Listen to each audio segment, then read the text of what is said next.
Non stop ಓಡ್ತಾ ಇದೆ. ಯಾಕೆ ಓಡ್ತಾ ಇದೆ? ಅದನ್ನ ಕಟ್ಟಿ ಹಾಕೋನು ಯಾರಾದ್ರೂ ಬೇಕಲ್ಲ. ಅವನೆಲ್ಲಿದ್ದಾನೆ? ಅವನು ಇಲ್ಲೇ ಇಲ್ಲ. ಆ ಮನಸ್ಸಿಗೆ ಡೈರೆಕ್ಷನ್ ಕೊಡೋನು ಒಬ್ಬನು ಬೇಕಲ್ಲ, ಅವನೇ ಇಲ್ಲ. ಸಾರಥಿನೇ ಇಲ್ಲ. ಕುದುರೆಗಳು ಓಡ್ತಾ ಇದೆ ಎಕಡೆ ಬೇಕಾ ಕಡೆ. ಸಾರಥಿ ಯಾರು? ಆ ಮನಸ್ಸನ್ನ ನೋಡುವವನು. ಆ ನೋಡುವವನು ಎಲ್ಲಿದ್ದಾನೆ? ಆ ನೋಡುವ ಪ್ರಕ್ರಿಯೆ ಎಲ್ಲಿದೆ? ಅದೇ ಧ್ಯಾನ. When you start to observe the mind, you go beyond the mind. ಮನಸ್ಸನ್ನ ಶಾಂತ ಮಾಡಬೇಕು, ಶಾಂತ ಮಾಡಬೇಕು, ಶಾಂತ ಆಗೋದಿಲ್ಲ. ನೀವು ಮನಸ್ಸಿನ ಆಚೆ ಬಂದಾಗ ಮನಸ್ಸು ಶಾಂತವಾಗುತ್ತೆ. ನೀವು ಮನಸ್ಸಿನಲ್ಲೇ ಇದ್ದುಕೊಂಡು ಮನಸ್ಸನ್ನ ಶಾಂತ ಮಾಡಕ್ ಆಗೋದಿಲ್ಲ.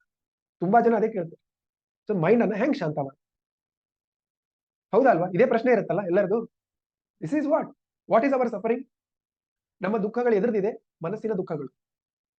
All our sufferings are creation of the mind. ಆ ಮನಸ್ಸನ್ನ ಶಾಂತ ಹೆಂಗ್ ಮಾಡ್ಕೊಳ್ಳೋದು? ಮನಸ್ಸಿನಲ್ಲಿ ನೆಗೆಟಿವಿಟಿ ಬರ್ತಾ ಇದೆ, ಪಾಸಿಟಿವಿಟಿ ಹೆಂಗ್ ತರ್ಕೊಳ್ಳೋದು? ತರ್ಕೊಳ್ಳೋರು ಯಾರು?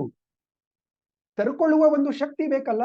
That is your awareness, that is your observation, that is you being a witness.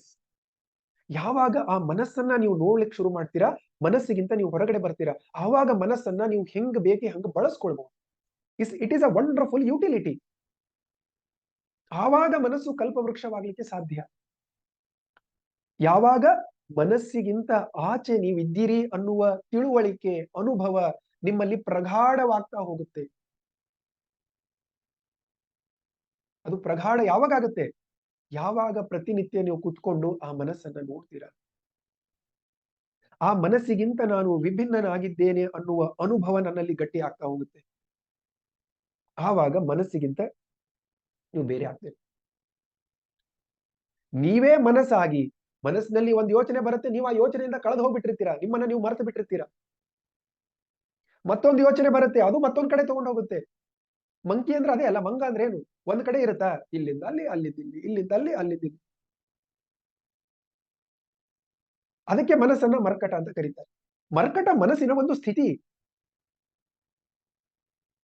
ಅದೇ ಮನಸ್ಸಿಗೆ ನಾನು ಒಂದು ಡೈರೆಕ್ಷನ್ ಅನ್ನ ಕೊಟ್ಟೆ, ಅದೇ ಮನಸ್ಸಿನ ಗುಣಧರ್ಮವನ್ನ ನಾನು ಅರ್ಥ ಮಾಡ್ಕೊಂಡೆ, ಅದೇ ಮನಸ್ಸನ್ನ ಬಳಸುವ ನಾನು ಒಂದು ಕಲೆಯನ್ನ ಕಲ್ತ್ಕೊಂಡೆ ಅಂತಂದ್ರೆ ಮನಸ್ಸು ಕಲ್ಪವೃಕ್ಷವಾಗುತ್ತೆ.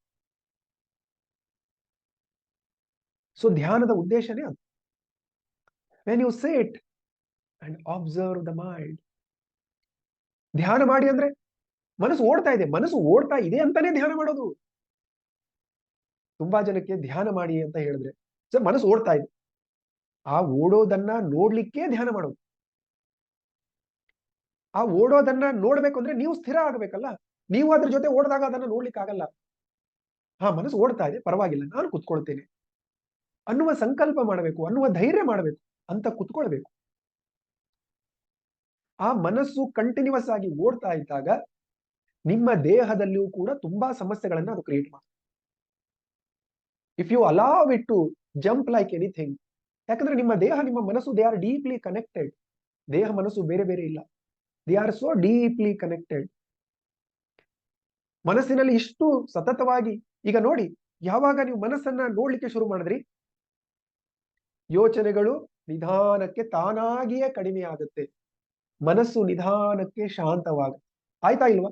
S or no? ನೀವು ಮನಸ್ಸನ್ನ ನೋಡ್ಲಿಕ್ಕೆ ಶುರು ಮಾಡಿದಾಗ ಮನಸ್ಸು ಶಾಂತವಾಗ್ಲಿಕ್ಕೆ ಶುರು ಆಯ್ತು. Yes or no? ಹೌದಾ ಅಲ್ವಾ?